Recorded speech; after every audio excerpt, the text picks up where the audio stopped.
eine Mark oder 7 Schillinge oder 10 oder einen Schweizer እያንዳንዳችሁ አንድ ማርክ ብቻ በድርቅ ለሚያልቁ የሳህልና የኢትዮጵያ ህዝቦች ብታዋጡ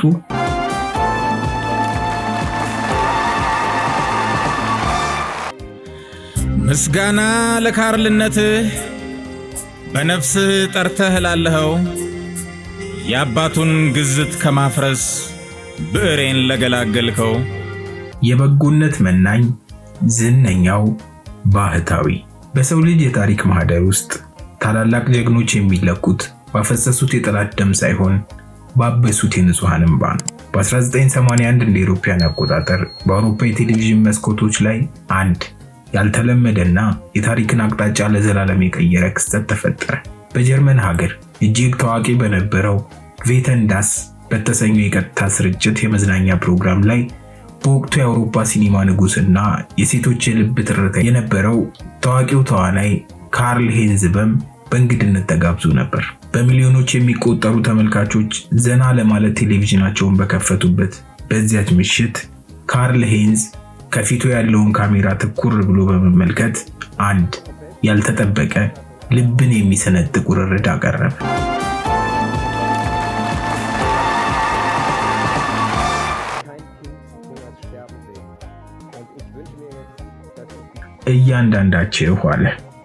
እያንዳንዳችሁ አንድ ማርክ ብቻ በድርቅ ለሚያልቁ የሳህልና የኢትዮጵያ ህዝቦች ብታዋጡ እኔ ይህን ውርርድ እሸነፋለሁ። ነገር ግን ቢያንስ ከሶስት ተመልካቾች አንዱ እንኳን ይህን ትንሽ ገንዘብ ያዋጣል ብዬ አላምንም። ስለዚህ አሸንፋለሁ ብሎ ውርርዱን አስቀመጠ። ይህ ንግግር አውሮፓን አናወጠው። የተንደላቀቀ ህይወት የሚኖረው የአውሮፓ ህዝብ በካርል ሄንዝ የሞራል ስላቅና ነቆራ ተገፋፍቶ 1.2 ሚሊዮን ማርክ አዋጣ። ካርል ሄንዝ ውርርዱን ተሸነፈ። ነገር ግን የህይወቱን ትልቁን ዓላማ አገኘ።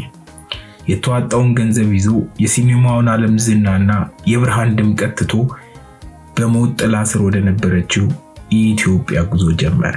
እሱ ይዞን ወደዚህ የሞት ሸለቆ ከመግባቱ በፊት ግን በዚያ ዘመን የነበረውን የኢትዮጵያንና የዓለም የጂኦፖለቲካዊ ምስቅልቅልና የህዝቡን ሰቆቃ መመልከት የታሪኩንና የሰውየውን ግዝፈት ለመረዳት ያስችለናል።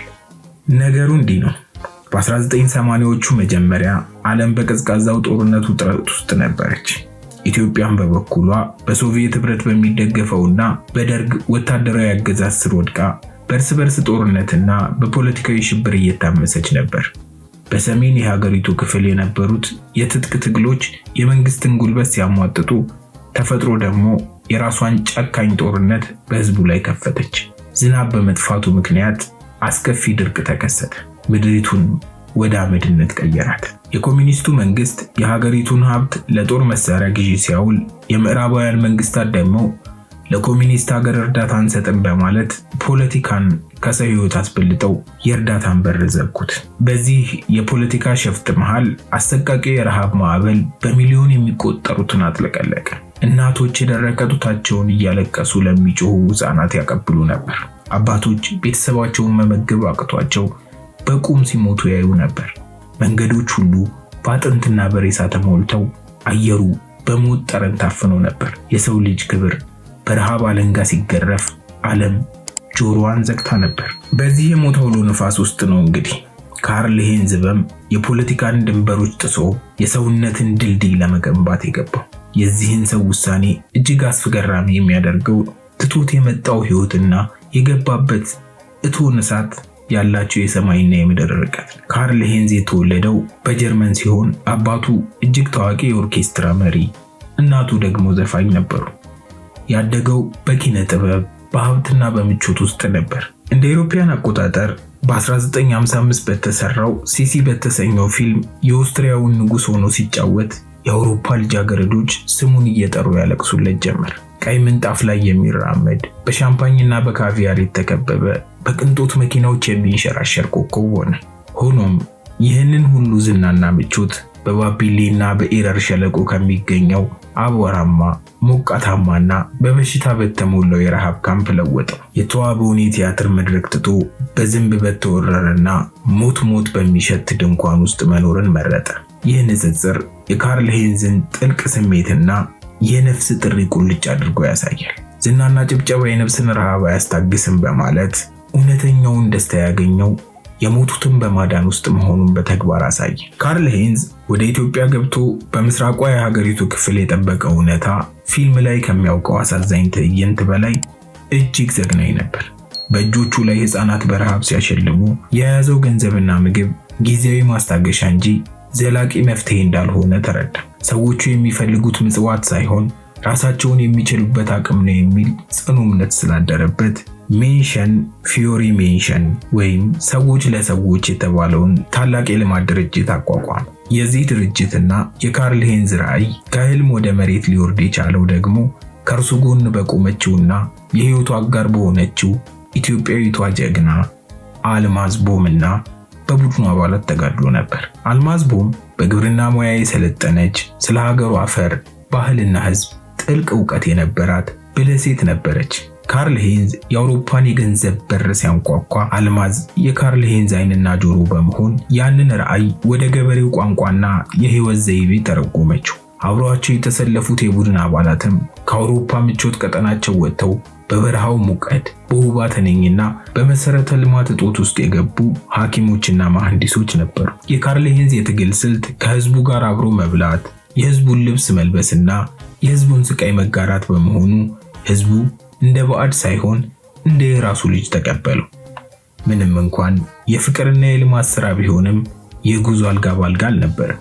የካርል ሄይንዝ ቡድን የተጋፈጠው ጠላት ጠመንጃ የያዘ ወታደርን ብቻ ሳይሆን እጅግ የተወሳሰበ ጨካኝ የተፈጥሮና የፖለቲካ ስርዓትን ነበር። ትልቁ ውድቀትና የልብ ስብራት የገጠማቸው በሎጂስቲክስ ምስቅልቅልና በመሰረተ ልማት እጦት ምክንያት ነበር። በአንድ አሳዛኝ ክስተት እንዲሆነ ከአውሮፓ የተሰበሰበና በረሃብ አፋፍ ላይ ላሉ ህፃናት የህይወት አድን የሆነ የእርዳታ እህልና መድኃኒት ይዘው ሲጓዙ አመቺ መንገዶች ባለመኖራቸው መኪኖቻቸው በከባድ ጭቃ ተተብትበው ቆሙ።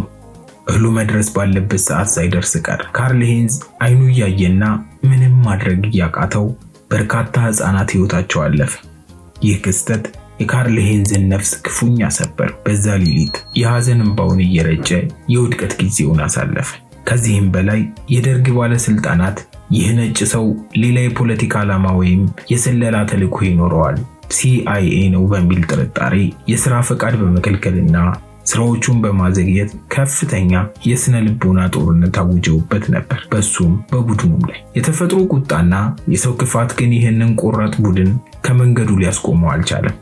የካርል ሄይንዝና የአልማዝ ጽናት ከጊዜ በኋላ አስገራሚ የሆኑ የስኬት ታሪኮችን መጻፍ ጀመረ። ከቡድኑ አስደናቂ ድሎች መካከል አንዱ በኤረር ሸለቆ ያደረጉት የስነ ምህዳር ትንሣኤ ነው። በድርቅ የተመታውንና አፈር የሆነውን ምድር ዘመናዊ የውሃ ጉድጓዶችን በመቆፈርና አዲስ የግብርና ስልት ለገበሬው በማስተማር ወደ አረንጓዴ ገነትነት ቀየሩት።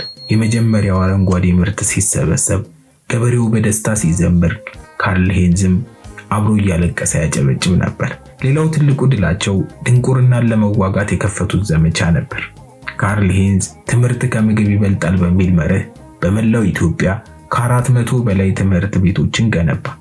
በአንድ ወቅት ከመንገድ ዳር ያገኛትንና ተስፋ የቆረጠች አንዲት ትንሽ ልጅ ትምህርት ቤት አስገብቷት ከዓመታት በኋላ ያቺ ልጅ የሕክምና ዶክተር ሆና በገዛ ሀገሯ ስታገለግል በማየቱ ያ የድካሙ ሁሉ ፍሬ የድሉ ሁሉ ማማ ሆነለት። ካርል ሄይንዝ የአውሮፓን ልብስ አውልቆ በነጭ የሀገር ልብስ ተጥለቅልቆ የህዝቡ አካል ሲሆን የኢትዮጵያ ህዝብም ይህን ውለታውን ላለመዘንጋት ካርል ሄይንዝ የሚለውን ስሙን ትቶ አባ ካርል የሚል የክብርና የፍቅር ስም ሰጠው። አባ ካርል እሳቸው በ2014 እንደ ኢሮፓያን አቆጣጠር ከዚህ ዓለም በሞት ሲለዩ የአውሮፓ ሚዲያዎች ታላቁ የፊልም ኮከብ አለፈ ሲሉ፣ በኢትዮጵያ ተራሮችና ሸለቆዎች ውስጥ ግን ጥልቅ የሆነ የሐዘን እንባ ፈሰሰ። የኢትዮጵያ ህዝብም አባ ካርልን ሲያስታውስ በተለያዩ አጋጣሚዎች የሚነገር ልብህን የሚነካ አንድ ቃል አለው። ከባህር ማዶ መጥቶ የራሱ ያልሆነውን ህመም የታመመ ቀለሙንና ዘሩን ዘንግቶ በሰውነት ሚዛን እኛን ያፈቀረ አባ ካርል የድሆች አባት፣ የረሃብተኞች ጋሻ፣ በምድራችን ላይ የተዘራ ዘላለማዊ የፍቅር ዘር እያለ ያሞግሰዋል። ካርል ሄይንዝ አውሮፓ የሰጠችውን የታዋቂነትና የንጉስነት ዘውድ ጥሎ በኢትዮጵያ አቧራማ መንደሮች ውስጥ እውነተኛ የሰውነትን ዘውድ የደፋ በጨለማ ዘመን ውስጥ ብርሃንን ያበራ እና ፍቅር የጂኦፖለቲካዊ ድንበር እንደሌለው በተግባር ያረጋገጠ በታሪክ መዝገብ ውስጥም በወርቅ ቀለም ስሙን የጻፈ ጀግና ነው። አባ ካርል የዝናን ካባ በአቧራማው የሰብአዊነት ትግል የቀየረ የሰውነት ጥግ ፍቅር ብቻ መሆኑን በተግባር ያረጋገጠ ዘላለማዊ ጀግና ነበር። የሳምንት ሰው ይበለን። እኛ ወገን ልጆቹ ካርልን የምንመስለው ልክ እንደ እናት መሬት እንደ ኢትዮጵያ ሁሉ ካርል ሄንዝ በማለት ሉዓላዊነት ማለት ነው።